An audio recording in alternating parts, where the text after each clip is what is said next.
Alright, eli tervetuloa tämmöiseen informaatiotilaisuuteen koskien vapaaehtoista pelastuspalvelua, eli Vapepaa. Nimeni on Petri Kaitala ja mä oon Keski-Uudenmaan paikallistoimikunnan puheenjohtaja. Ja mun nimi on Markus Karkman ja olen Keski-Uudenmaan paikallistoimikunnan varapuheenjohtaja ja täällä Uudellamaalla Vapepaa-johtaja.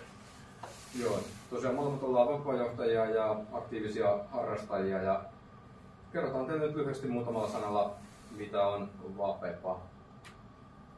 Eli vapaaehtoinen pelastuspalvelu on perustettu vuonna 1964 spontaanisti erään pienen ihmisen etsinnän tuloksena. Kyläläiset kokoontuivat ja alkoivat viranomaisten apuna etsiä tätä pientä tyttöä, joka sitten valitettavasti löytyi menehtyneenä, mutta siitä sai alkukipinänsä vapaaehtoinen pelastuspalvelu, joka on tämmöinen yhteenliittymä erilaisia jäsenjärjestöjä. Jokaisella jäsenjärjestöllä on sitten yhdistyksiä, jokaisella yhdistyksellä on hälytysryhmiä ja sitä kautta on sitten mahdollisuus, eli yhdistysten hälytysryhmien kautta on mahdollisuus päästä mukaan toimintaan. Voidaan siitä puhua tarkemmin tuossa vähän jäljempänä. Vapepassa kaikki perustuu tietenkin vapaaehtoisuuteen ja vapaaehtoiset on hyvin koulutettuja ja organisoituja ja meitä yhdistää halu auttaa. Eli tavallaan tämä on meidän tapa tehdä hyvää. Vapepa toimii Punaisen Ristin niin sanotusti alaisuudessa ja myös Meripelastusseura ja Lentopelastusseura on mukana toiminnassa, mutta menevät sen oman koordinaationsa kautta. Valmiusjärjestöjä, joissa, eikä nämä ole niitä NS-kattojärjestöjä, joiden alla on sitten yhdistyksiä, joiden alla on niitä hälytysryhmiä. Meitä on aika paljon ja on eri vaihtoehtoja, minkä kautta voi päästä mukaan toimintaan. Lähinnä se, mikä on lähimpänä sitä omaa kiinnostusta. Itse edustan Suomen Pelastuskoiraliittoa, koulutin pelastuskoiraa, joka sitten jäi jo eläkkeelle eikä koskaan päässyt koville tehtäville, mutta sitten taas puolisolla on meidän kotitaloudessa ollut yksi viranomaistarkastettu pelastuskoira ja sitten toinen, mikä on hyvä vahtia menossa kohti sitä. Markus on Punaisen Ristin hälytysryhmässä taas. Toimintaa tukee, pakollinen slaidi. Miksi olemme olemassa? Eli vapaaehtoinen pelastuspalvelu on lähimmäisen apuna viranomaisen tukena. Eli silloin kun on hätä ja siihen viranomaisen resurssit ei riitä sen asian ratkaisemiseen tai eteenpäin viemiseen, niin hyvin herkästi kutsutaan paikallisesti vapaaehtoinen pelastuspalvelu. Ja sieltä kommenttina arvostettu hyvin johdettu osaava järjestöistä koostuva auttamisverkosto, joka toimintaan ihmiset haluavat tulla mukaan ja jonka viranomaiset kokevat tärkeäksi. Pikkusen ehkä avaten, eli kyseessä on kuitenkin vapaaehtoistoiminta ja harrastus, mitä voi sitten harrastaa oikeastaan just niin paljon kuin haluaa. Meillä on tavallaan kaksi puolta toiminnassa, eli on ne kovat tehtävät, jolloin ollaan oikeasti se viranomaisen apuna poliisijohtoisessa tai pelastustoimijohtoisessa tilanteessa, mutta sitten myös jokainen hälytysryhmä itsekseen tai esimerkiksi Keski-Uudellamaalla järjestetään valtavasti harjoituksia, missä ryhmät harjoittelee keskenään, niin harjoitellaan näitä kovia tilanteita. Pidetään yllä sitä omaa osaamista ja tietotaitoa, jotta osataan sitten toimia niillä oikeilla tehtävillä silloin, kuten siellä kuuluu toimia. Joo, viranomaiset arvostaa tosi paljon Vapepaa ja Vapepan osaamista ja vapaaehtoisia ylipäätään. Eli pyritään siihen, että kun mennään kuvalle tehtävälle, niin Vapepa-johtaja oman porukkansa kanssa johtaa vapaaehtoiset sen tehtävän läpi ja poliisi antaa vain ne suuntaviivat, minkä puitteissa toivoo meidän toimivan. Ja sitten meidän oma porukka hoitaa sen sitten siitä eteenpäin.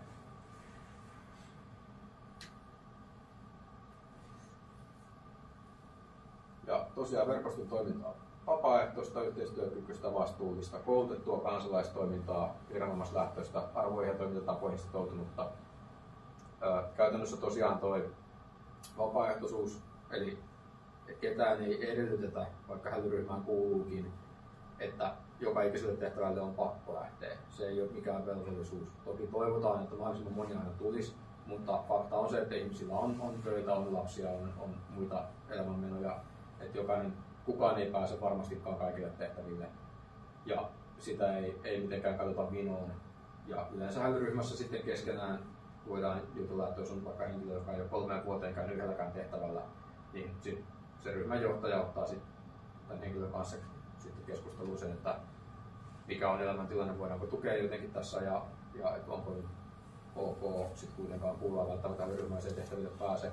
Tämä perustuu oikeastaan siihen, että meitä sitoo vaitiolovelvollisuus näistä tietyistä asioista tehtävillä ja niiden tehtävien sisällöistä ja perustiedoista, koska esimerkiksi mediahan on yleensä varsinkin etsintätilanteessa niin varsin kiinnostunut kuka on kadoksissa ja mitä on tehty ja onko löytynyt ja missä kunnossa ja näin pois. Niin pyritään pitämään se sitten sellaisena, että se tieto menee vain niille ihmisille, joille se oikeasti kuuluu, eli niille henkilöille, jotka on sitten oikeasti niissä tehtävillä mukana ja on mahdollisuus sinne tulla.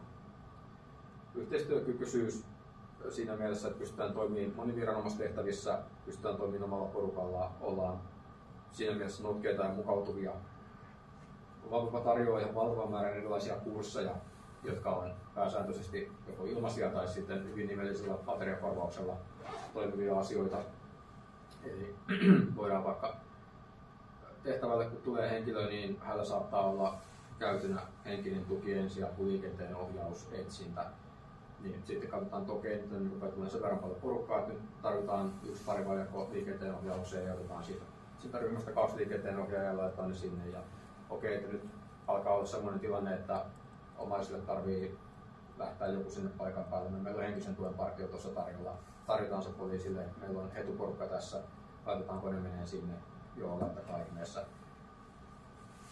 Toi tarkoittaa ehkä niin sit sitä, toi vastuullista menee vähän nyt sen vaitiolovelvollisuuden alle osittain, mutta menee myös sit siihen, että ollaan sitoutuneita siihen, mitä tehdään, osataan tehdä se, ymmärretään mitä ollaan tekemässä ja sit mun mielestä tuon otsikon alle menee myös sellainen, että osataan myös myöntää, että jos ollaan sellaisessa tilanteessa, että omat resurssit, henkiset tai fyysiset ei riitä siihen, jos voidaan sanoa, että tämä ei ole nyt sit sellainen juttu, mikä on mulle ok.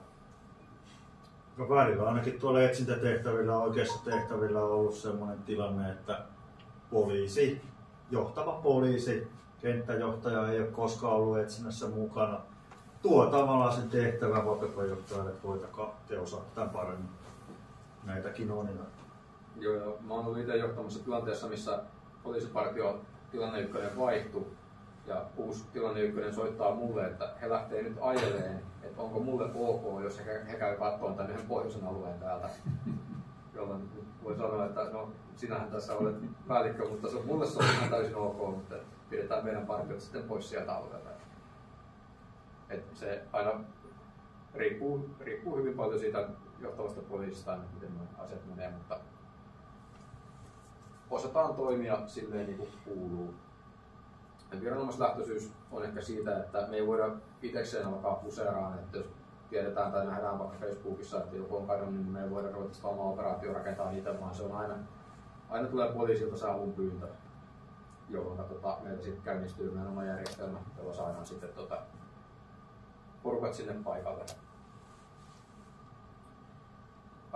Tai viranomaiselta ylipäätään. Niin. Voi tulla pelastuspuolelta tai sosiaali- ja kriisipäivystyksestäkin se pyyntö, mutta joka tapauksessa aina viranomainen pyytää. Juuri näin. Tässä on pikkusen vanha slaidi vuodelta 2023, mutta saadaan kuitenkin pikkusen näkökulmaa, että kuinka paljon meitä on. Noin on aika linjassa. Henkilöä hälytysryhmissä on laskenut ehkä 2000 johtuen siitä, että sieltä siivottiin sellaisia ihmisiä, jotka ei ole enää mukana toiminnassa nyt uudistuksen myötä, mutta sanotaan, että 10 tonnin kantturalla se pyörii valtakunnallisesti, että paljon kuvavaihtoisia on ja noita hälytysryhmiä on noin 1200 valtakunnallisesti.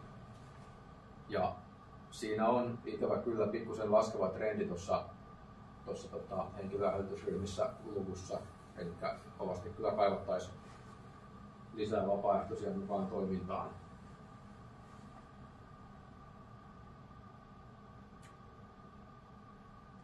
Sitten nämä tehtävätyypit, minkälaisia tehtäviä meille tulee. Eli ihan siis kirkkaasti eniten tulee etsintätehtäviä, eli henkilö on eksynyt tai kadonnut, ei ole tavoitettu tietyn ajan sisään, jolloin sitten käynnistetään hätäetsintä ja lähdetään sitten etsimään. Ja nämä on aina tilannekohtaisia juttuja. Poliisi suorittaa sen kadonneen henkilön profiloinnin ja määrittelee, millä tavalla sitä lähdetään sitten etsimään. Tekee ensin yleensä itse lähietsinnän ja sitten siinä kohtaa rupeaa vapaan porukka tulemaan paikan päällä ja sitten johtaja käy sen viranomaisen kanssa keskustelua, että minkälaisia menetelmiä tullaan käyttämään ja huolehtii sitten, että vapaan joukot suoriutuu sitä tai alkaa suorittaa sitä tehtävää sitten niillä ohjeilla, mitä on annettu. Se voi olla maastoetsintää, voidaan käyttää pelastuskoiria, voi olla ajoneuvoetsintää, ajoneuvopartioissa reittietsintää, kävellään tuolla Turulla ja toreilla. Näissä on ehkä semmoinen trendi, että alkaa pikkusen olla enemmän semmoista taajamapuoleista, eikä enää ehkä niinkään niin metsässä tai umpimetsässä tapahtuvaa etsintää. Toki sitten niin kaupunkien liepeillä olevat puistojen ulkoilualueet on semmoinen, että siellä kyllä tehdään paljon etsintöjä. Ja näissä esimerkkejä etsintätehtäviltä, niin mitä niin kuin minkälaisiin tilanteisiin vapaaehtoinen voi joutua tai päästä, miten sen haluaa muotoilla, niin yksi mun oma lemppari on kulkea koirapartion kartturina, eli on koiranohjaaja, jolla on pelastuskoira, tutkii sitä aluetta ja hänellä on sitten kartturi mukana, joka pitää sen koirakon sillä alueella ja toteuttaa sitä suunnitelmaa, mikä se partiojohtaja on tehnyt. Kartturi tarvittaessa kohtaa sen kadonneen, antaa ensiavun, huolehtii viestin tuonne johtopaikalle. Tokikin kovilla tehtävillä pyritään siihen, että myös koirapartio koostuu vähintään 3 henkilöstä. Et siinä on sitten aina suunnistaja, sitten on se partiojohtaja kautta koiranohjaaja kautta sitten on 3. henkilö, niin sanottu apukartturi, joka sitten huolehtii sen ykköskartturin kanssa näistä velvollisuuksista ja jakaa niitä sitten miten parhaaksi näkee. Ja suunnistustaito on tosi erinomaisen tärkeä asia. Ei tietenkään poissulje, etteikö voi tulla, jos ei osaa suunnistaa, mutta sitten se pitää vaan kertoa.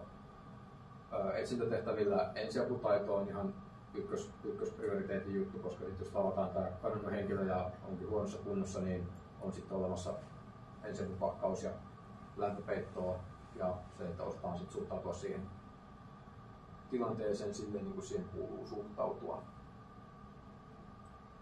Sitten on lentopelastus, vesistöetsintä, nämä on sitten lentopelastusseuran ja meripelastusseuran asioita. Ensiapu on aika yksiselitteinen. Mutta sitten näitä, mitä tulee, monesti mielletään vaan, että käydään etsimässä kadonneita, mutta näitä tehtävätyyppejä on vaikka kuinka paljon muitakin. Et esimerkiksi ensihuolto. Tulee säiliöjuna, missä on vaikka rikkihappoa kaatuu tuossa jossain pääradalla ja joudutaan evakuoimaan korttelikaupalla taloja.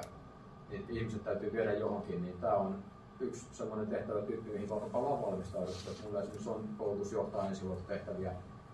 Esimerkiksi tässä on koulurakennus, missä on liikuntasali, niin tästä voidaan tehdä ensihuoltokeskus yllättävänkin lyhyellä ajalla, johon evakuoidut ihmiset voidaan sitten tuoda ja heille pitää järjestää sitten tiettyjä perusasioita, missä sitten Vavalko pystyy toimimaan viranomaisen apuna.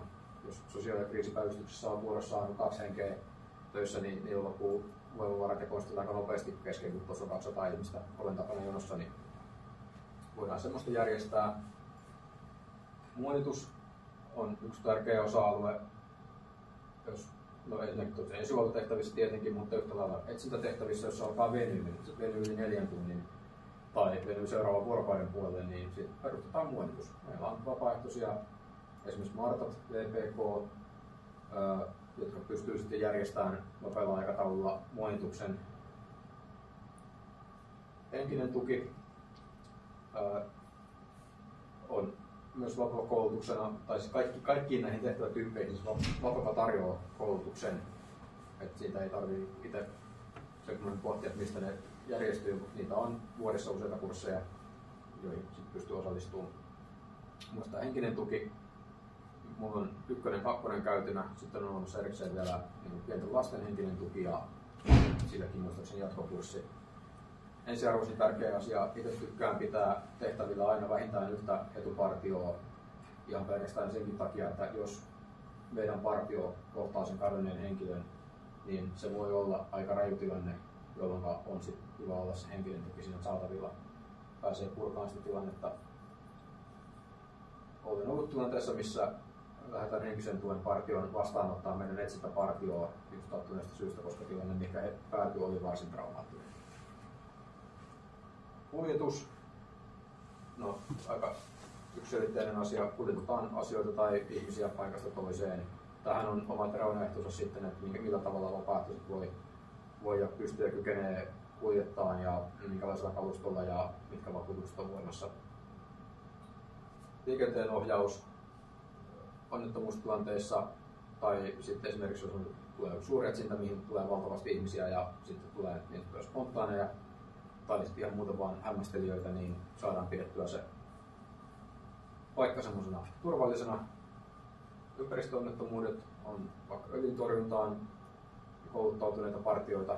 Esimerkiksi Porvoon suunnalla on jonkun verrankin näitä ja on syytä ollakin, on jalostamoita ja yhtä lailla mikä tahansa kaatunut juna, tyyppisiä asioita. Toki näissä sitten aina mennään se, että vapaaehtoisten turvallisuus on niin ensimmäinen asia.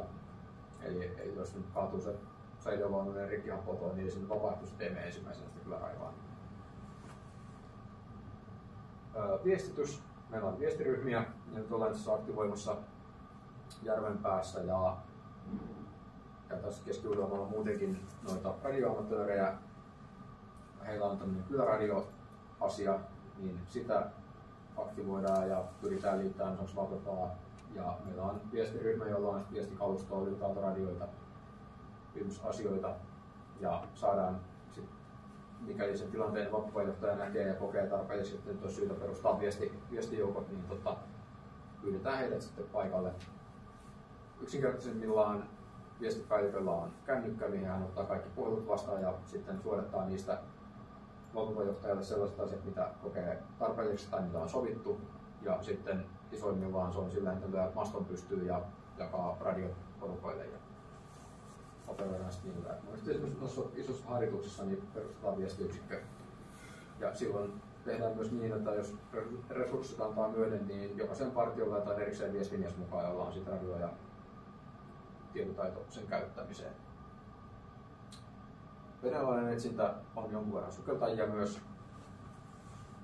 Ja sitten muut viranomaisen määräävät tehtävät, mikä onkin sitten aika laajalla skaalalla voi olla.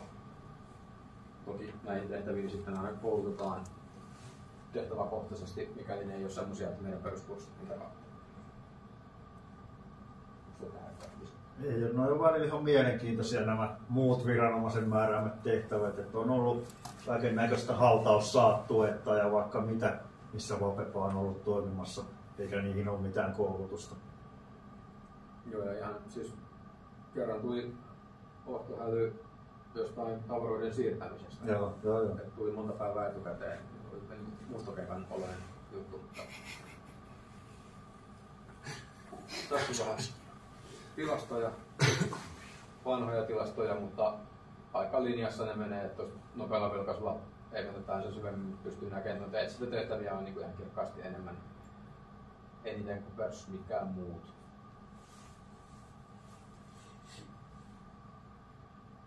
Tässä näkee vähän minkä verran harjoituksia ja koulutuksia vuosittain. Näissä on onneksi trendi on niin kasvamaan päin. Nyt puuttuu viime vuoden tilastot, mutta tuossa jossain 370 puitteilla ne mun mielestä nyt meni koulutukset. Ihan eniten on noita Vapepan peruskursseja, mikä pystytään käymään etänä. Sitten on etsinnän peruskursseja, viestin peruskurssi, tämmöisiä päivän kursseja. Sitten on niitä kaikkia muita syventäviä on sitten siihen päälle.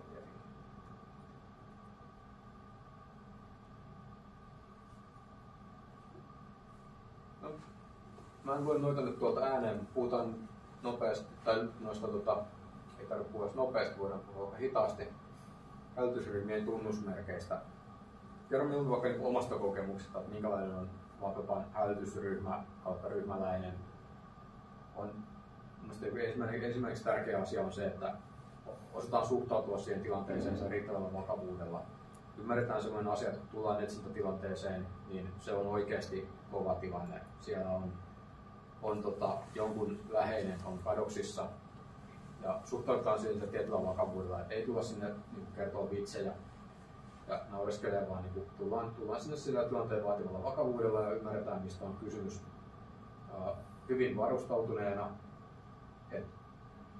Älyryhmäläinen tulee paikan päälle, niin sillä on valmiina jo ne varusteet, millä se pärjää siellä maastossa vähintään sen 4 tuntia. Se on semmoinen minimi, mitä ollaan pidetty. Ollaan hyvin järjestäytyneitä. Älyryhmäläinen tulee paikan päälle, niin sillä on mukana ne omat kupongit, millä pystyy ilmoittautumaan ja tietää sen protokollan, millä tullaan paikan päälle, käydään ilmoittautumassa johtopaikalle. Sitten kun on ilmoittautuminen annettu, mennään siihen odotustilaan, odotellaan siinä, että johtoryhmä muodostaa ne partiot ja antaa tehtävän ja sitten lähdetään suorittamaan se tehtävää.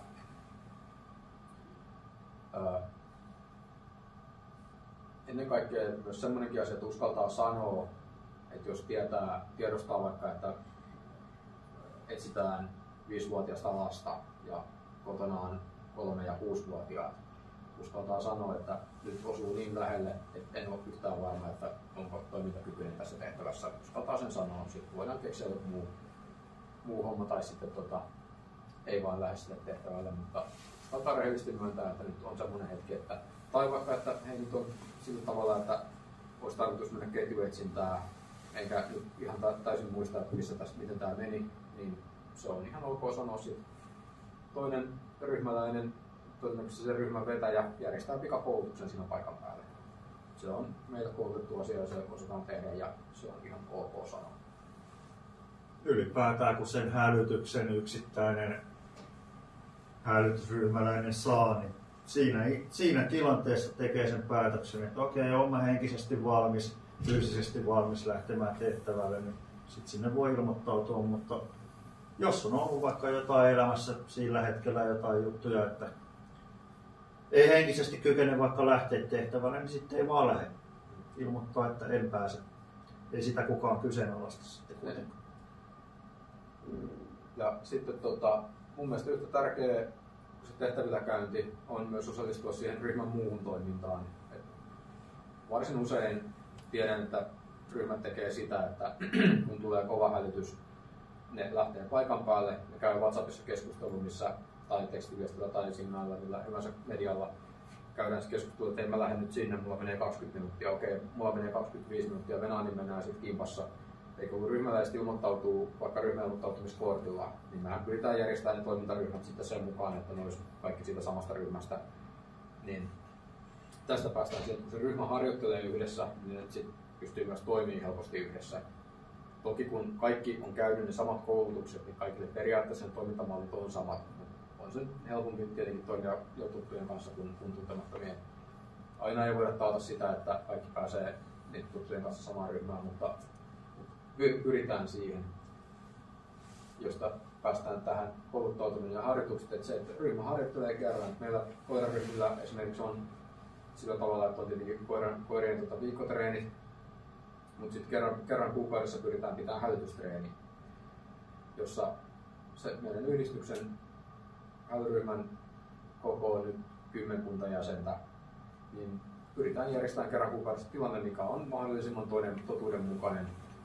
Ja siinä on yleensä joku teema, ja teema vaihtelee aina, se harjoituksen järjestäjä pystyy sen päättämään, mutta esimerkiksi kolme kertaa esimerkkinä oli edellinen harjoitus, minkä mä järjestin, niin oli tietenkin kadonnut henkilö, mikä oli hyvin tunnistettavassa vaatetuksessa. Ja mä en kertonut sitä, mutta harjoituksen teema oli sen lisäksi, että koira pystyy toimimaan maastosta esineitä ja nostaa jäljen ja ajan sen jäljen, mutta toinen teema oli ihmisten puhuttaminen. Eli vastaan tulevien ihmisten puhuttaminen. Se mun maalihenkilö kulki pitkin Nurmijärven taajamaa, vihreä takki päällä, vihreissä kumisaappaissa. Ja tää oli syyskuun lopulla, että se oli ehkä aavistuksen epätyypillinen asu siihen hetkeen, mutta varsin tunnistettava.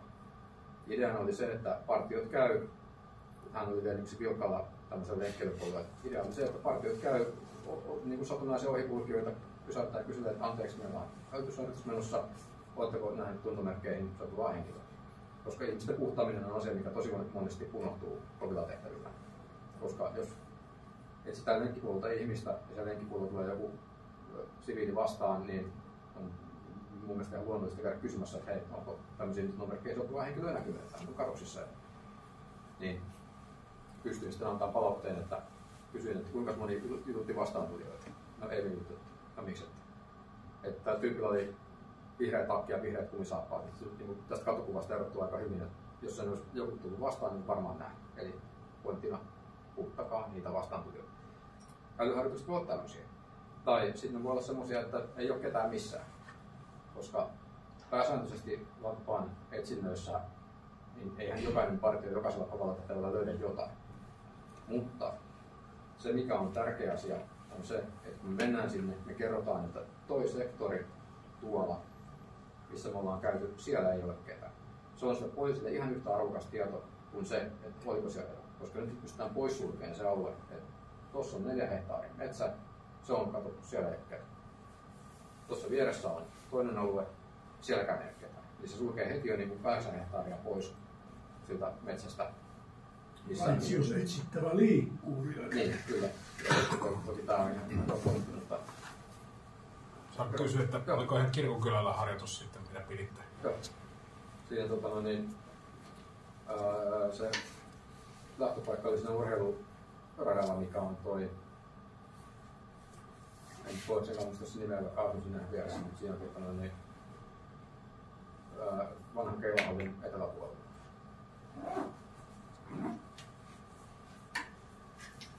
Niin tosiaan tämä säännöllinen kouluttautuminen harjoitukset on mun mielestä yksi tosi iso osa harjoitusryhmää ja sen ryhmässä toimimisen kanssa. Ja yleensä kun harrastetaan jotain, niin harrastetaan sellaisten ihmisten kanssa, kenen kanssa haluaa harrastaa, niin ne on jopa ihan hauskojakin.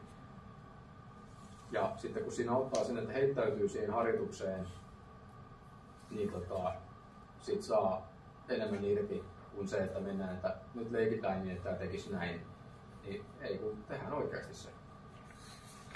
Hyviä muutamia esimerkkejä harjoituksista, missä mä olin maalimiehenä semmoisen polun päässä, missä oli laituri. Makasin siinä niin just rantavedessä ja tulee ohjeet, että ole humalainen ja jalkapoikki.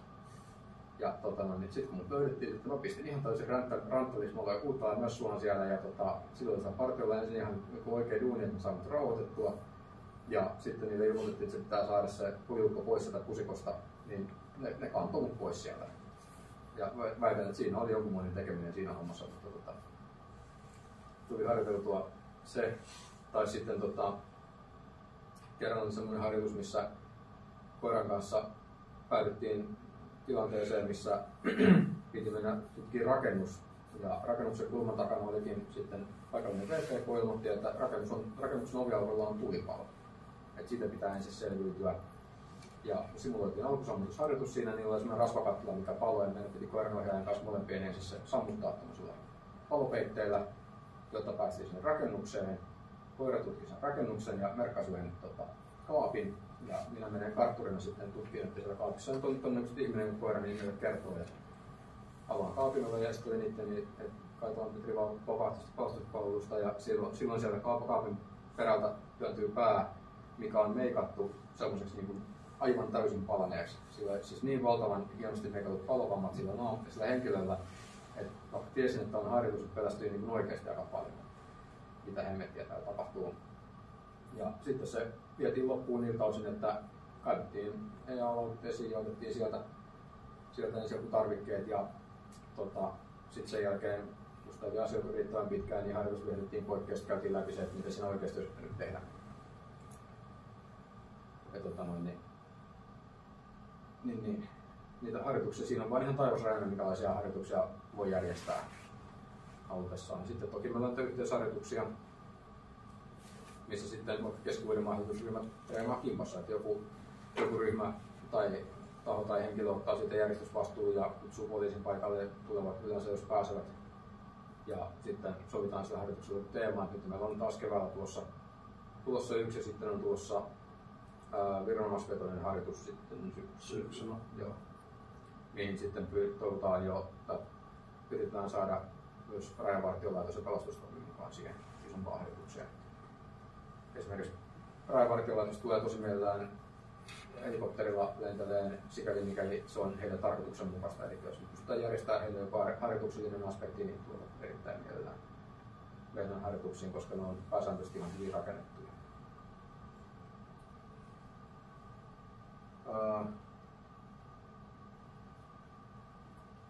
Oikeastaan kaikki muut tuli käyttöä tuosta, paitsi tuo paikallistoimikunta. Tuo paikallistoimikunta käsittää nyt niin instituutiona Keski-Uudellamaalla paikallistoimikunta on sillä tavalla järjestäytynyt, että meillä on paikallistoimikunnan kokouksiin vapaa pääsy kaikilla hälytysryhmien jäsenillä, jotka sinne haluaa tulla. Paikallistoimikunnassa käsitellään niin kuin yleisiä asioita, mitä niin kuin, vaikka koulutuksia, onko minkälaisia tarpeita, minkälaisia kuka haluaa järjestää, onko jollain joku tarve tietyn tyyppiselle koulutukselle. Käydään läpi näitä tämmöisiä muistamisia, eli vapaaehtoisapauksessa on erilaisia niin tapoja muistaa vapaaehtoisia kunniamerkeillä. Käydään ne tietenkin paikallistoimikunnassa läpi. Käydään jonkun verran tehtäviä läpi, että mitä on ollut ja onko niistä opittu jotain, voidaanko kehittyä jollain, onko joku asia, mikä olisi pitänyt hoitaa jollain toisella tavalla. Siinä on tietyt peruspointit, mitkä pitää käydä läpi aina, mutta ei tuon pyrkinyt pitämään semmoisen aika vapaamuotoisena, että sinne saa tulla ja kertoa ja keskustella ja voidaan porukalla sitten käydä läpi. Ja sitten siellä on viranomaisilla ja puheenvuorot. Joo, kyllä, just näin. Kaikki ei kyllä toki aina kerkeä, mutta kyllä ne pyrkii tulemaan. Joo, ja jos ei pääse paikan päälle, niin sitten vähintään terveiset tulee sitten mun kautta aina. Meillä on poliisilla oma yhdyshenkilö, kenen kanssa asioidaan, ja sitten pelastustoimella yhtä lailla. Niin ollaan sitten heidän kanssa yhteyksissä ja sieltä tulee sitten palautetta ja terveisiä. Sano vielä, mitä alueita paikallistoimikunta kattaa. Joo. Keski-Uudenmaan paikallistoimikunta kattaa Nurmijärvi, Hyvinkää, Kerava, Järvenpää, Mäntsälä. Jokela. Niin, Jokela joo. No mitäs jos on nyt kovasti innostunut ja haluaisin päästä johonkin ryhmään, niin mitä pitää mun vähintään tietää, että mä pystyn toimimaan ryhmässä? Miten mä saavutan semmoisen tietämisen tason? Oikeastaan tietämisen tasoa riittää, yläotsikkotasolla riittää Vapepan peruskurssin käyminen. Vapepa.fi-sivulta löytyy koulutukset, mihin voi jokainen ilmoittautua riippumatta siitä, kuuluuko mitään ryhmään käyttää. Peruskurssille se on yleensä pääsyvaatimus kaikilla hälytysryhmillä. Sen jälkeen jokainen hälytysryhmä on itse määritellyt ne omat tavallaan kriteeristönsä, mitä täytyy saavuttaa, jotta voi hakeutua sen ryhmän jäseneksi. Esimerkiksi jos on etsintäpainotteinen ryhmä, niin voisin kuvitella, että se etsintäkurssi olisi hyvä, että se olisi käytynä. Taas koiraryhmillä tiedän, että meillä esimerkiksi meidän yhdistyksessä vaaditaan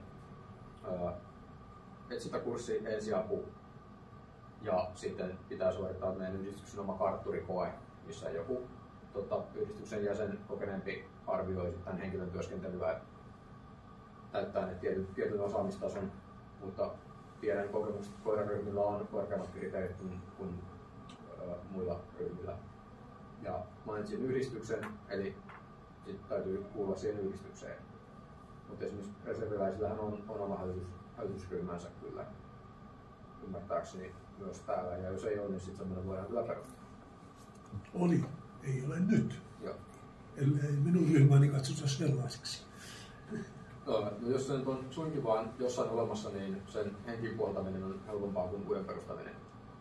Tässä on 7 jäsentä, joista 2 on SPR, 3 on suunnistelija ja 2 on semmoisia, joille ei oma yhdistystä ole ollenkaan, niin minä olen ottanut kylmän viileästi jäseneksi ryhmään, kun on tyrkyt täytyneet. Juuri niin kuin Juuri näin se toimii. Joo. No sitten, mikä on se kohta, kun se viranomainen sitten pyytää sitä apua? Mitä pitää tapahtua, että tulee hälytys ja mistä se hälytys nyt oikein tuleekaan sitten? Se hälytysmekanismi menee sillä tavalla, että se viranomainen itse arvioi sen tilanteen, että milloin heillä omat resurssit on riittämättömät. Sen jälkeen he toteavat, että he ei selviydy tästä itse, he ottaa yhteyttä Vapapan valmiuspäivystäjään, joka on poliisille aina vaan, tai viranomaiselle ylipäänsäkin, se on aina yksi numero. Meillä on valmiuspäivystäjiä määrä X, joista jokainen päivystää aina vuorollaan sovitun ajanjakson. Eli käytännössä on sovitun ajanjakson on tavoitettavissa 247. Viranomainen soittaa tämän valmiuspäivystäjälle. Valmiuspäivystäjä liipasee siitä välittömästi sitten johtajahälytyksen niin sellaisille johtajille, jotka on kykeneväisiä hoitaa sitä tehtävää. Valvopajohtaja kuittaa sen hälytyksen, ja se kuka sen ensimmäisenä kuittaa tai on sopivin siihen tehtävään, saa sen keikan. Ja siitä hetkestä, kun sille keikalle on nimitetty se johtaja, niin se johtaja on tavallaan omistaa sitten sen operaation. Johtaja ja valmiuspäivystäjä käy nopeasti dialogin puhelimessa, että mihin perustetaan kokoontumispaikka, mihin perustetaan johtopaikka, kuinka paljon me tarvitaan sinne porukkaa. Nykyään uuden ohjeistuksen myötä pyritään hälyttämään aina ensimmäisessä aallossa 40 maantieteellisesti lähintä hälytysryhmää esimerkiksi etsinnätehtävälle. Se tahtoo sanoa sitä, että se kattaa yleensä noin 200 henkeä. Ja meillä tulee sitä yleensä niistä hälytetyistä noin 10% on semmoinen, mikä pääsee paikan päälle. 200 hengestä 20 tulee. Se on siihen ensimmäiseen autoon varsin sopiva määrä porukkaa. Toki ennen tätä on sovittu se, että jos mä otan vaikka Nurmijärveltä sen keikan ja se on Keravalla, mä tiedän, että mä ajan tänne 40 minuuttia ja mä tarviin 10-15 minuuttia siihen, että mä saan aset sen verran järjestykseen, että ollaan valmiita ottaa joukkoja vastaan, niin saatan sanoa sille valmiuspäivystäjälle, että hälytys tulee kello 17, niin mä sanon, laita johtoviesti sillä tavalla, että kello 18 Keravan lukion parkkipaikalle. Sitten siinä kohtaa, kun johtaja lähtee ajelemaan, niin soittaa yleensä sille viranomaiselle, saa sieltä tarkemmat tiedot ja siinä käydään sitten just dialogia siitä, että minkä tyyppistä tehtävää tai millä tavalla viranomainen toivoo meidän toimivan. Kun yleensä lähtötiedot on jotain, mutta sitten se tilanne yleensä elää ja tarkentuu sitten jonkun verrankin siinä matkan varrella. Siinä sitä ajomatkan aikana johtaja tekee jonkinnäköisen hahmotelman ja pääsee paikan päälle ja siitä sitten mikäli paikalle tulee johtopaikka koulutettuja, niin ottaa siitä 1-2 järjestelee näitä ryhmiä, johdetaan vapaaehtoisia ja sitten tehdään poliisin kanssa suunnitelma tai sitten poliisi antaa hyvin vapaat kädet sanoa, että tuossa on alue, he menee tonne, toimikaa. Niin sitten sen jälkeen johtajalla on varsin vapaat kädet sitten alkaa toteuttaa sitä parhaat katsomallaan tavalla. Sitten sitä mukaan kun vapaaehtoisia saapuu paikan päälle, niin jaetaan toimintaryhmiin ja kerrotaan, että mikä on tehtävä ja annetaan se tehtävä ryhmänjohtajalle ja ryhmänjohtaja alkaa sitten sen osoitetun ryhmänsä kanssa toteuttaa sitä tehtävää. Koontiryhmiä ei enää käytetä?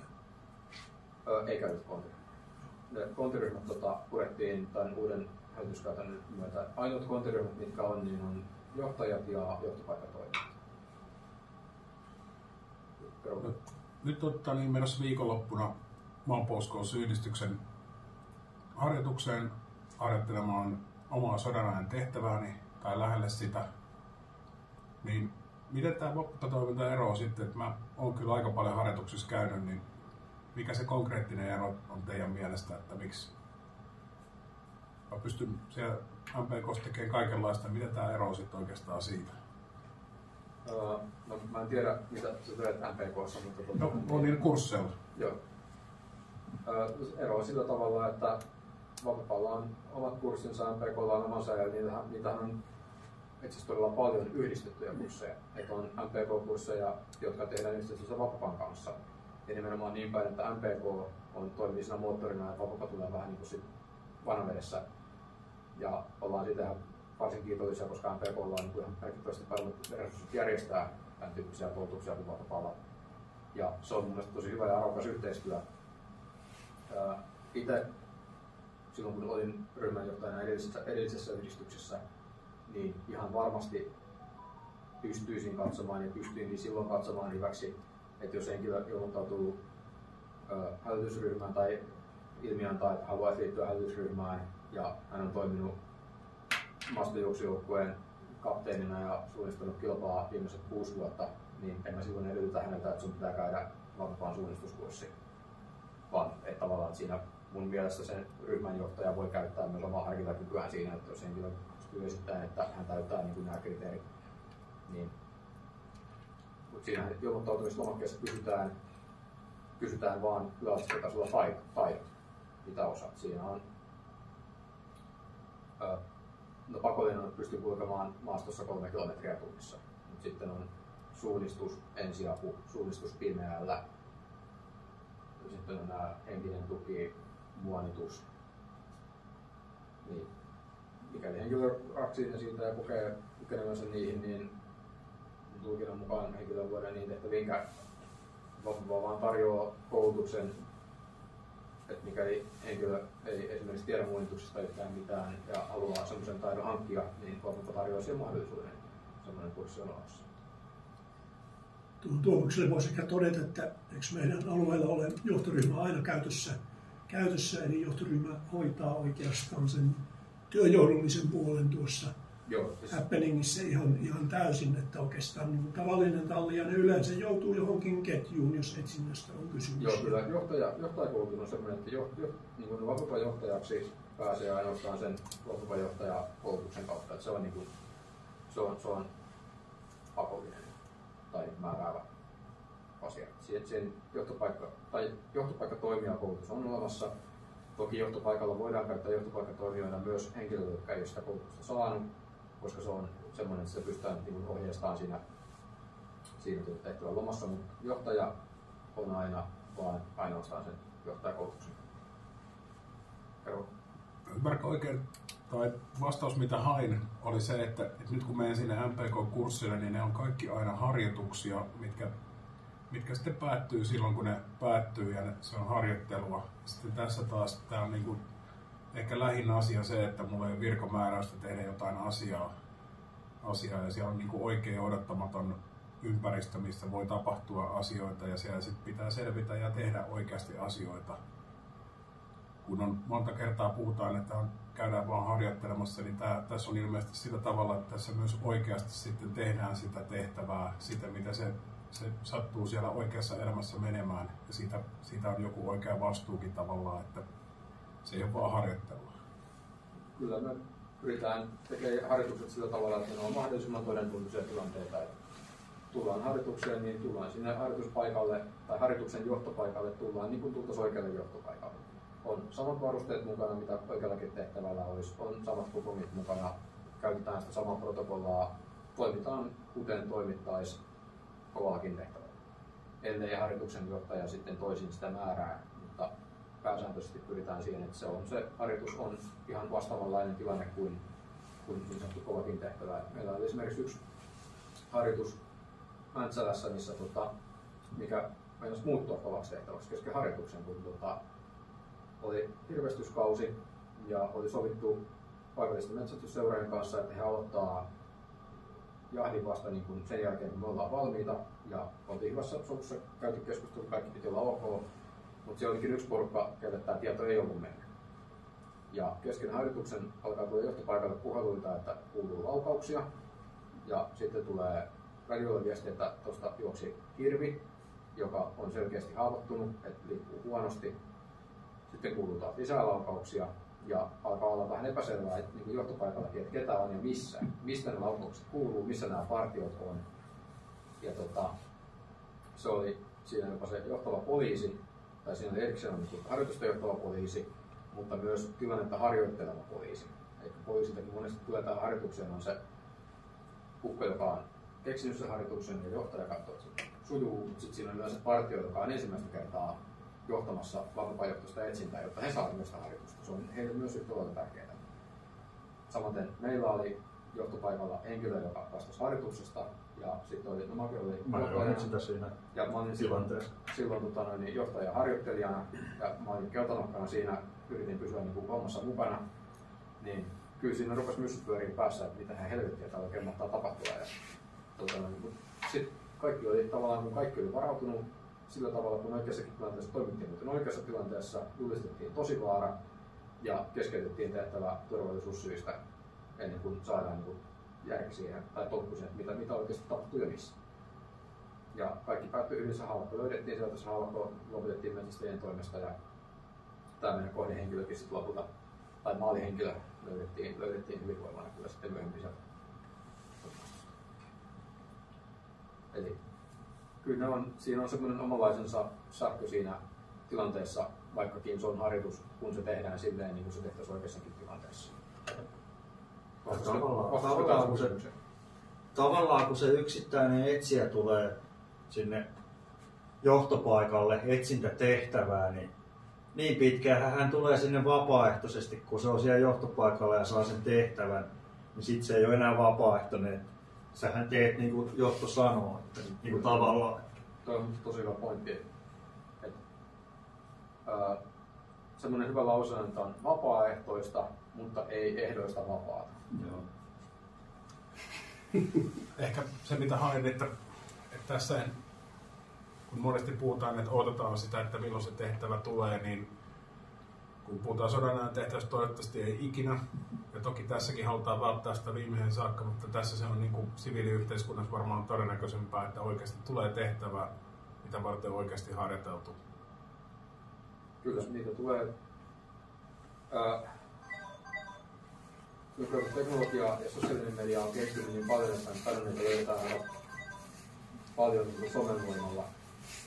Viranomainen jakaa kuvan ja sitten löydetään S-Marketin tuulikaapista Peronin vanhus. Näitä tapahtuu paljon. Mutta kyllä meiltä silti tulee noita tehtäviä, jos ei nyt viikoittain, niin sanoisin niin muutama kuukaudessa syklillä. Hälytyksiä on. Niin, hälytyksiä. Valtaosa, mutta siis varsin paljon hälytyksiä päättyy siihen, että ollaan niin kuin 3 minuutin päässä kokoontumispaikalta ja sitten tulee päätösviesti. Mutta se on hyvä tilanne aina, koska silloin se henkilö on turvassa ja tilanne on ratkennut. Mutta joo, kyllä niitä tulee ja ne tulee yleensä siinä just sopivasti lauantai-ehtoolla, kun on avaamassa sauna ollut tai miettii, että sitten voisi laittaa takkaa valkeet, niin sitten tilattaa puhelin ja sitten ei muuta kuin kahvit termoriin ja menoksi. Ja ainakin täällä Keski-Uudellamaalla, niin sen verran nämä viranomaiset tuntee Vapepan, niin ne aika lailla hälyttää etupainotteisesti. Joo. Näyttää semmoiselta tehtävää, että tarvitsee Vapepaa, niin ne hälyttää ja peruuttaa sen mieluummin sitten. Ja sitten meillä on käytössä myös valmiushälytys, eli kun viranomaisille on vielä epäselvää, että eskaloituuko se tilanne, niin ne liipasee valmiushälytyksen valmiuspäivystäjän kautta. Siihen kestään johtaja ja sitten sovitaan se, että laitetaan valmiushälytys ja kello 21.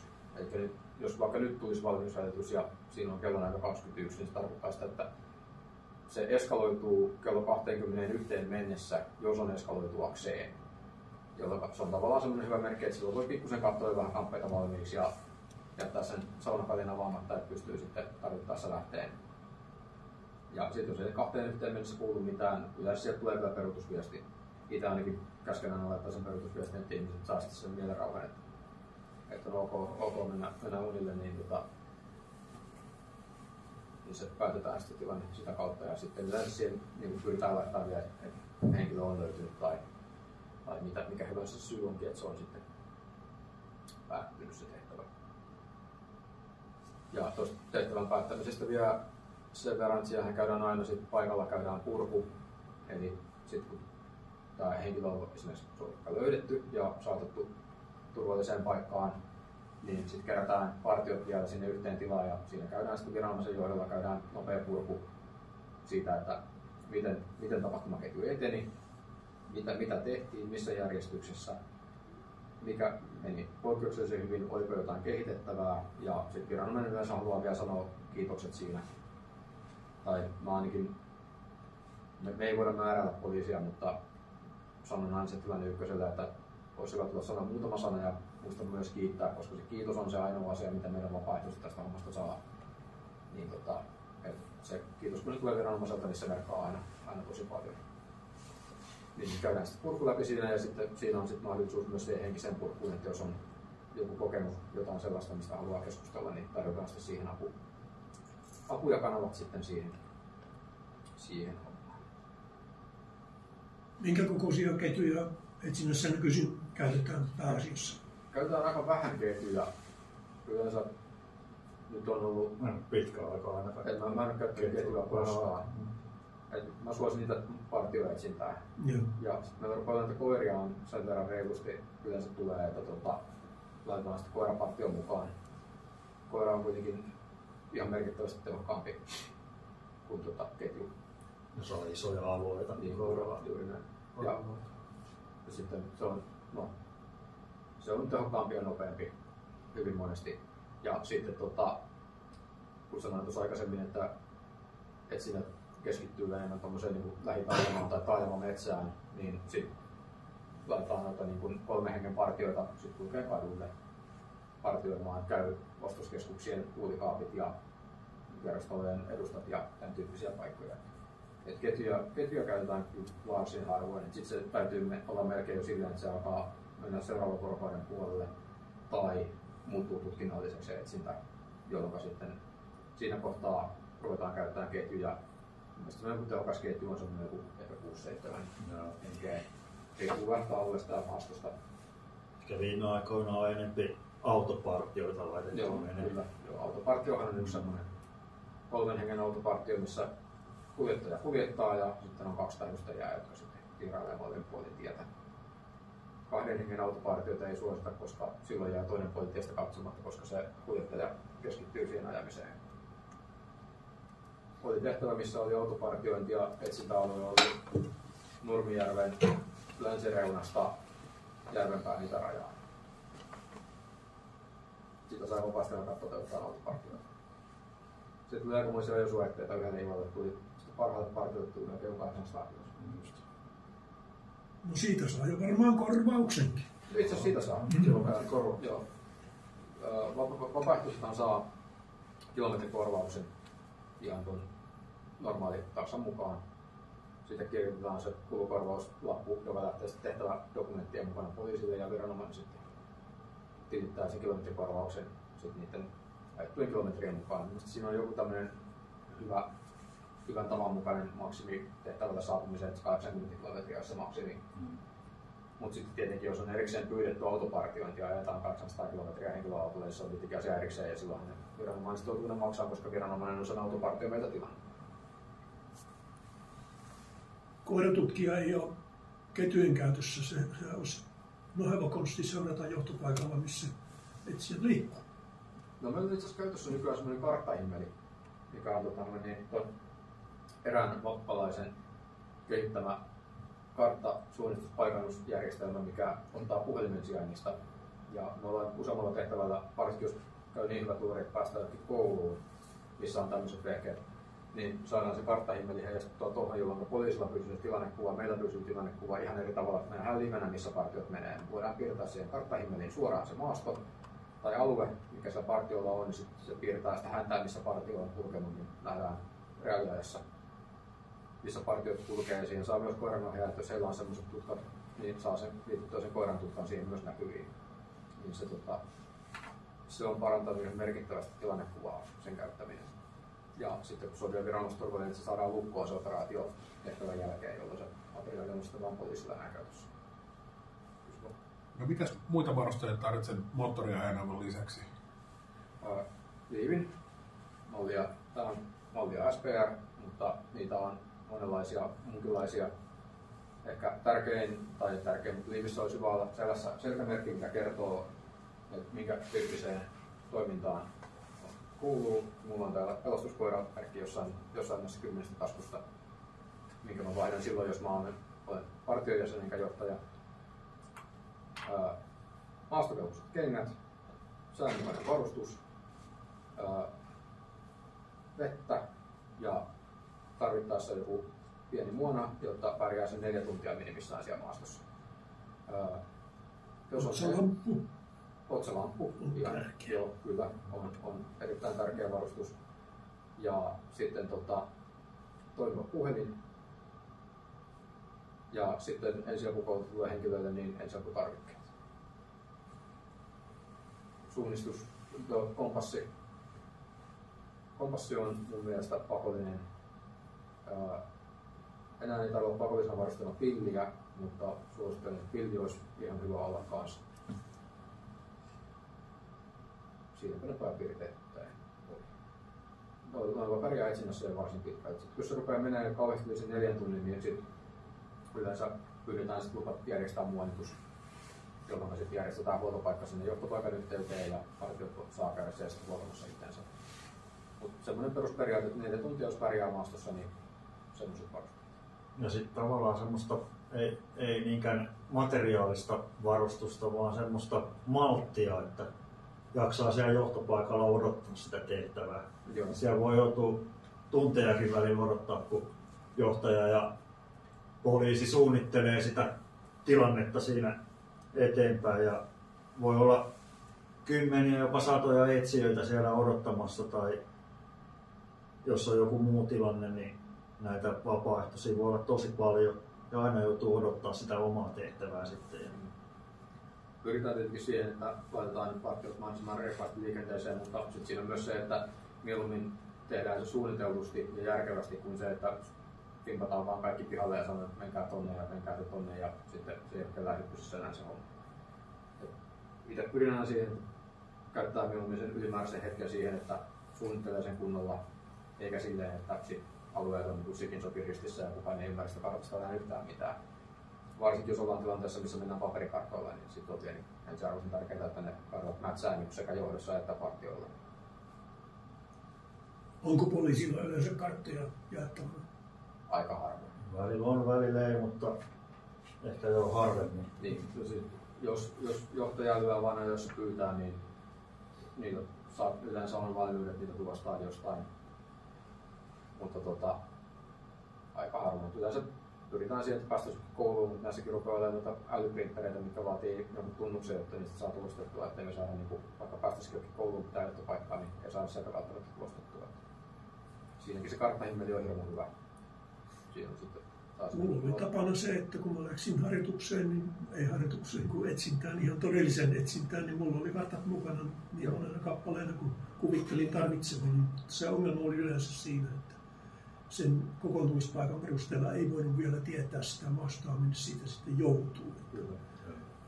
Me ollaan jossain kohtaa ollut puhetta, että hankittaisiin tulostimia, mutta pelkään, että siinä käy se, mikä käy kaikkien muidenkin yhteisvarusteiden kanssa, että ne on just tasan väärässä päässä ottamatta silloin, kun niitä tarvitaan. Suositusseuroilla saattaa olla aika hyviä mohiksia tästä. Niin, kyllä. Kivenheiton päässä pystytään tekemään niin hyvä karttaa, kun ainettuna ikinä tulee, niin oikeastaan mistä vaan peruskarttaa. Pääasiassa tietysti suosituskarttoikin on olemassa, mutta suosituskartat kun ei kata kaikkea, niin peruskartta on kaikkialla. Kyllä se vaan fakta on, että me aika monesti siellä se johtopaikka on siellä auton takakontissa. Niin. Sit. On ollut itse etsijänä tilanteessa, missä johtopaikka oli tyhjäkäyntiä käytössä pakettiautossa ja ulkona oli 25 pakkasta ja ei saatu mitään karttoja ja sitten oli vielä niin hirmu kylmää, että ei puhelimetkaan oikein enää tykännyt hyvää siitä, niin johtaja näytti omasta tietokoneen näytöltä näytti, että käykää toi alue ja se rajautuu tähän tiehen ja tohon tiehen. Painoin tienimet mieleen, kuljetin ensimmäisen tietä, sitten tuli vastaan se seuraava tie, mikä oli sitten itäraja, niin okei, tämä on meidän itäraja, nyt käännetään tämän tien myöntäisesti, kävelään pohjoisrajatielle ja kun tuli semmoinen tie liitto vastaan, että taas käännettiin. Sitten koettiin mennä sitten yksi kestä väliin. Käydään nämä läpi vielä, jatketaan sitten vielä jutustelua. Eli koulutuksia, jos vähän sivuttiinkin aihetta jo, niin on noin peruskoulutukset, on käytännössä joka NS-toimialasta, jatkokoulutukset samalla lailla, ja sitten on noin valtakunnalliset jatkokoulutukset, joissa on sitten esimerkiksi tuo vapaa-johtajakoulutus. Johtoryhmän toimijakoulutus voidaan järjestää myös paikallisesti, niin kuin järjestettiinkin tästä ei pitkäkään aika. Sitten on nämä valmiuskouluttaja- ja valmiuspäivystäjäkoulutukset, mitkä on sitten, niitä on harvemmin kuin näitä muita. Peruskoulutuksia on tosi paljon, jatkokoulutuksia on sitten aavistuksen vähemmän, mutta niitäkin on ja sitten noita jatkokoulutuksia on aina yleensä tarpeen mukaan. Löytyy tuolta Valtakunnan sivuilta, koulutuskalenterista löytyy kaikki koulutukset alueittain tai valtakunnallisesti.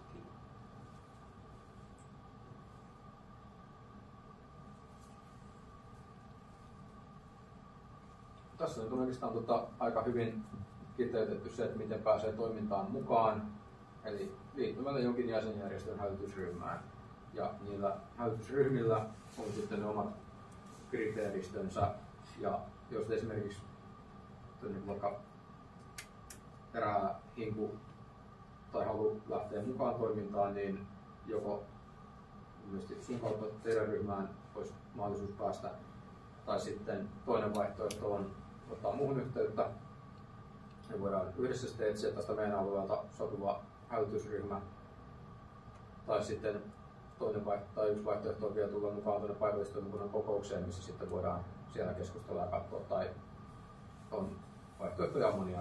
Me pyritään olemaan avoimia, ja meillä on olemassa työryhmä, joka pohtisi tapoja, miten saadaan ohjattua vapaaehtoisia uusiin ryhmiin. Ja sitten nyt on perustettu tämmöinen Suomen vapaaehtoisen pelastuspalvelun toimijat SWAP ry, jolla on myös hälytysryhmiä tässä Uudellamaalla. Heidän hälytysryhmänsä jakautuu viranomaisten hälytysrajojen mukaan, eli heillä ei ole niin kuin Länsi-Uusimaa, tai siis ei ole tällä tavalla kuin meillä, että on Keski-Uusimaa, Itä-Uusimaa, Helsinki, Länsi-Uusimaa, vaan heillä on niin Itä-Uusimaa ja Länsi-Uusimaa pelkästään poliisipiirejä mukaan heidän hälytysryhmillään. Niin SWAP ottaa myös kyllä henkilöitä sit hälytysryhmiinsä kyllä mukaan. Et toimintaan pääsee kyllä mukaan monellakin eri tavalla, jos vaan se vaatii henkilöitä itseltään pikkusen semmoista, että saadaan se alkusysäys käyntiin. Sitten otetaan kyllä koppia ja autetaan löytämään se oma ryhmä. Joo, meillä on Mäntsälässä ainakin muutama Mäntsälän osaston hälytysryhmässä, jotka ei muuten ole mitenkään Punaisen Ristin toiminnassa mukana, mutta haluaa Vapepa-tehtäville osallistua ja meidän hälytysryhmän kautta sitten mukana. Onnistuu näinkin. Joo, ja esimerkiksi Nurmijärvellä Tuijan ryhmässä Ylälä on ihan vastaavan tyyppinen tilanne.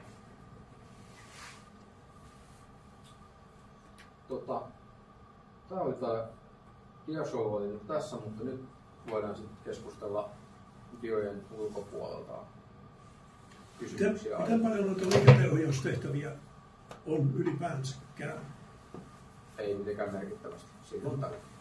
Kävi vaan mielessä lähinnä se, että sotilaspoliisit olisi niin kova sana siihen, enkä niin juridisesti tiedä, että saako liikenteenohjaajana toimia kuka häiskä tahansa vai vaatiiko se jotakin? Se koulutus voi olla myös pikakoulutus. Joo, niin voi. Ei voi kuka vaan toimia, mutta pikakoulutus riittää. Silloin kun Jokelan junaturma oli, niin silloin kyllä kaivattiin jo liikenteenohjaajiakin ja paljon vähän muutakin. Kyllä. Nämä on just tämmöisiä tilanteita, missä toivotaan just viranomaisenkin muistavan, että me ollaan olemassa ja ollaan kuitenkin hyvä tehokas koulutettu resurssi. Ja esimerkiksi näillä meidän yhteisharjoituksilla halutaan myös, siinä on myös se aspekti, että me harjoitellaan, me halutaan myös osoittaa viranomaisille, että meistä on aika moneksi siinä kohtaa, apua tarvitaan. Muuntuvaa sakkia ollaan. Tuosta etsintäkurssista voisiko todeta sen verran, että suunnistajat eivät oikeastaan tarvitse sen suunnistuksen takia osallistua sillä etsintäkurssille, vaan oppiakseen sen, että miten tämä systeemi toimii. Siis kun panet kilpasuunnistajia 15 hengen ketjuun, niin sulla on niin kuin hitommoinen duuni pitää sitä kasassa sitä ketjua. Nopein menee jo tuolla 100 metriä edessä ja hitainen SPR:n ihminen kömppii 100 metriä takana. Ja siinä on noissa, niin se etsintäkurssikin mielletään sillä tavalla, että mihin mä tarvitsen kurssia, että kyllä mä osaan kulkea lampun kanssa metsässä ja katsoa kuusen oksien alle. Ei siellä opetella sitä, vaan siellä opetellaan sitä, että miten se etsintä toteutetaan niin kuin Vapepa-metodien mukaan. Että kaikki tavallaan siinä tehtävällä olevat on siinä mielessä samalla viivalla, että hahmottaa, ymmärtää sen, miten se mekanismi kuuluisi toimia, oli se sitten ketjupartio tai näkötuntuma, mikä etsintä menee nyt onkaan minunkin kyseessä. No Itä-Uudenmaan poliisi kouluttaa poliisitkin Vapepan kursseilla osan poliiseista näillä etsintäkursseilla. suuronnettomuustilanteessa niin nämä kunnat ehkä nyt eroaa sitten jonkun verran toisistaan. Nurmijärvi on kuuluisa AVAK-kunta niin sanotusti, mutta esimerkiksi Keravan ratkaisut tämän AVAKin suhteen on ihan toiselta planeetalta. Että varmaan niin kuin vaihtelee kunnasta toiseen, että minkälaisia odotuksia suuronnettomuustilanteessa on. Ylipäätään valmiussuunnitelmat on aika erilaisia eri kunnissa. Nyt päivitettiin Punaisen Ristin valmiussuunnitelmia just viime perjantaina. Niin, tämä hyvinkin tuli konkreettiseksi tämä asia. Eikö se ole just talousharjoitus, mikä oli Nurmijärvellä se uuden lukiolla? Joo. Kun rakennettiin uusi lukio, niin Pekkoja ponnistettiin heti tuossa syksyllä, miten se taipuu kriisitilanteeseen. Ei lukio, kun siis yläaste. Yläaste se on se.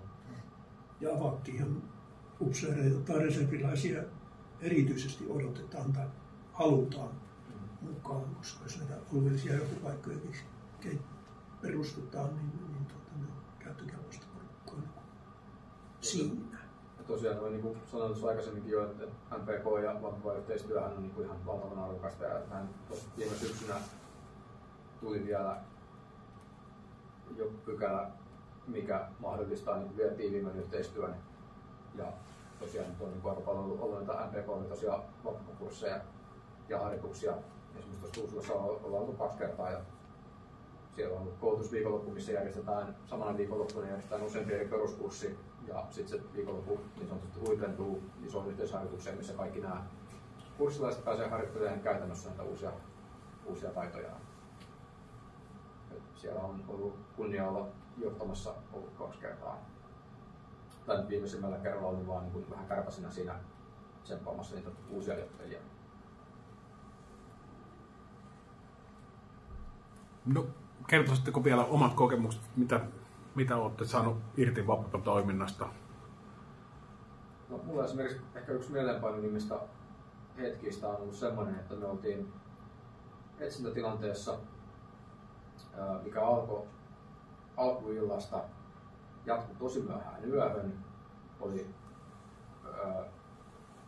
kaikki etsinnät on kovia tilanteita, mutta tiedettiin, että on tilanne, missä on oikeasti henki ja terveys kyseessä.